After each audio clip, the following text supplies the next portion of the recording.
There's a couple ways in which rudiments came about being named. One of which is the name Paradiddle describes what we're doing by sound. Okay, you can sound out paradiddle, paradiddle, single, with the diddle being the double. Okay, for the 6-stroke roll, it gives us a name based on technically what we're doing, 6 notes. Okay, get in a little bit about the stroke versus stroke in a bounce. When I'm playing the paradiddle, the first thing I do is really recognize the fact that this rudiment has dynamics. When I say dynamics, it's got loud and soft notes. So what I want everybody to do is put your stuff down, your sheets down on the floor, and I want everybody to try this. Just put your hands on your legs. When playing accented strokes versus unaccented strokes, it's important to recognize that we're going to use 2 different stick heights. Okay? Loud notes are generated by a higher stick height than soft notes. That's pretty obvious. Okay? The main thing to recognize is that in order to get a nice, full, and relaxed loud stroke on the drum, it's important to incorporate some arm into the wrist stroke. Okay, this is particularly a drum set application. It might work if you're doing some snare drumming in a marching or chorus setting, but generally I'm referring to the drum set when I use this approach. So the rule is this. The paradiddle, how many people know the paradiddle? Okay, you can sound it out real easy. If you don't, para, single, diddle, double. Okay? So the way we're going to do this is the rule is all the soft notes, the heels of your palms must stay in contact with your legs at all times. So that you're just tapping with your fingertips, very relaxed. We're trying very much to play as soft as possible. So we're going to use a very low stroke with just our fingertips and just a wrist motion only. No arms are incorporated whatsoever. Okay? If you're playing an accented stroke, your hand has to lift off of your leg entirely.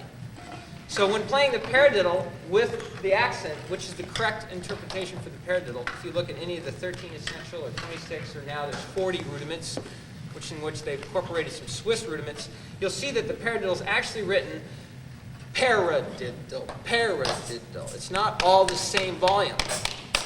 I think part of the reason is because you might as well just play alternating 16th notes if you're going to play it all the same volume. Or what we're trying to accomplish here is a certain sticking that lends itself to a certain accent scheme which creates a certain feeling, a certain rhythmic use. Okay? So with the arms up in the air for the accented notes and the heels of your palms touching your leg for the unaccented notes, it's going to look something like this. Now using the arm in the air, you can simply just drop it and let the weight of your arm, gravity, to help produce a nice, louder sound. I'm not slamming, I'm not stiff, I'm just trying to be really relaxed. And what happens when you start really incorporating arm for the accents versus just a wrist stroke for the unaccented notes is you begin to feel the pattern. It's not something that you're thinking about anymore, which is partly why a lot of people don't want to play rudiments, because they don't want to think. They'd rather just feel it, right? Sit down and just play what I feel. I don't want to think about this. It gets in the way. Well, if you approach the rudiment correctly, which is understanding that it has a certain feeling when played correctly, and you use this approach of just playing with your hands on your legs, realizing that the difference is your arms are actually lifting off your legs versus staying in contact, you begin to feel the pattern. It becomes a part of you. And then you can use it, because if you don't feel it, it's not going to sound very good. If you have to think about it, it sounds like you're thinking about it when you're playing. Or if you feel it, you can tell. This guy's got a nice feel, for example. Okay? Everybody doing this? Let's all get involved, shall we? Hey! Okay?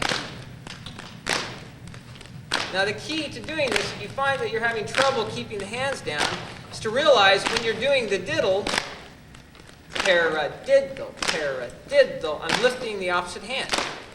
So down, up, paradiddle, paradiddle. Letting my wrist bend.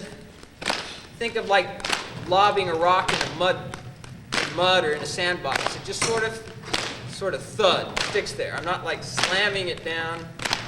My legs aren't in pain or anything like that. Not yet. Okay? It's very relaxed. So you start to feel the pattern. Keep that going. And when you go to the drum, hopefully the same concept will transfer. We're using arm. See how that works?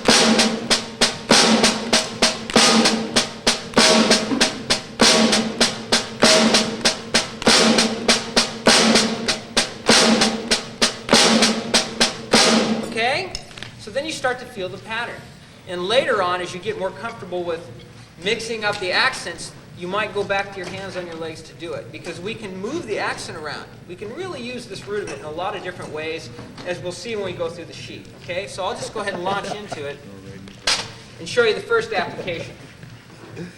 Now, generally, when we play basic rock beats, bass drum follows the right hand, so this isn't really all that different. Okay, so what I'm going to be doing is just simply whatever the right hand plays, my bass drum is going to be following that. Okay, it's pretty simple. How many people have done this? Played the paradiddle, applied it to the drum set in this fashion. Raise your hands high, please. Okay,